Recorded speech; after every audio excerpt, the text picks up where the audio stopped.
Ladies and gentlemen, the very word secrecy is repugnant in a free and open society, and we are, as a people, inherently and historically opposed to secret societies, to secret oaths, and to secret proceedings. We decided long ago that the dangers of excessive and unwarranted concealment of pertinent facts far outweighed the dangers which are cited to justify it. Even today, there is little value in opposing the threat of a closed society by imitating its arbitrary restrictions. Even today, there is little value in ensuring the survival of our nation if our traditions do not survive with it.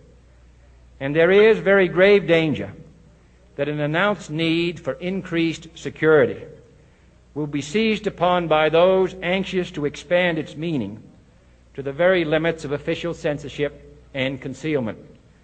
That I do not intend to permit to the extent that it's in my control. And no official of my administration, whether his rank is high or low, civilian or military, should interpret my words here tonight as an excuse to censor the news, to stifle dissent, to cover up our mistakes, or to withhold from the press and the public the facts they deserve to know.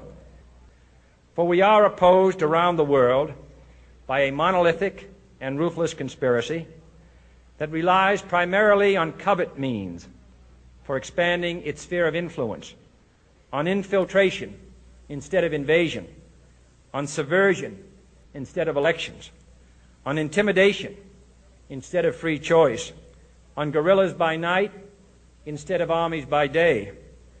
It is a system which has conscripted vast human and material resources into the building of a tightly knit, highly efficient machine that combines military, diplomatic, intelligence, economic, scientific, and political operations.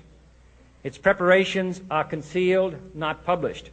Its mistakes are buried, not headlined. Its dissenters are silenced, not praised.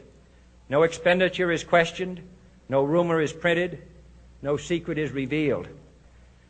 No president should fear public scrutiny of his program, for from that scrutiny comes understanding, and from that understanding comes support or opposition, and both are necessary.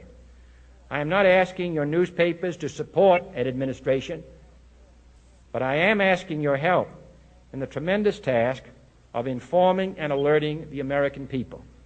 For I have complete confidence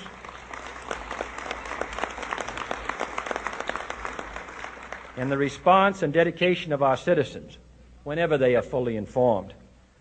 I not only could not stifle controversy among your readers, I welcome it. This administration intends to be candid about its errors. For as a wise man once said, an error doesn't become a mistake until you refuse to correct it. We intend to accept full responsibility for our errors, and we expect you to point them out when we miss them. Without debate, without criticism, no administration and no country can succeed, and no republic can survive. That is why the Athenian lawmaker Solon decreed it a crime for any citizen to shrink from controversy. And that is why our press was protected by the First Amendment, the only business in America specifically protected by the Constitution, not primarily to amuse and entertain, not to emphasize the trivial and the sentimental, not to simply give the public what it wants, but to inform, to arouse, to reflect, to state our dangers and our opportunities, to indicate our crises and our choices, to lead, mold, educate, and sometimes even anger public opinion. This means greater coverage and analysis of international news, for it is no longer far away and foreign, but close at hand and local. It means greater attention to improved understanding of the news, as well as improved transmission. And it means, finally, that government at all levels must meet its obligation to provide you with the fullest possible information outside the narrowest limits of national security.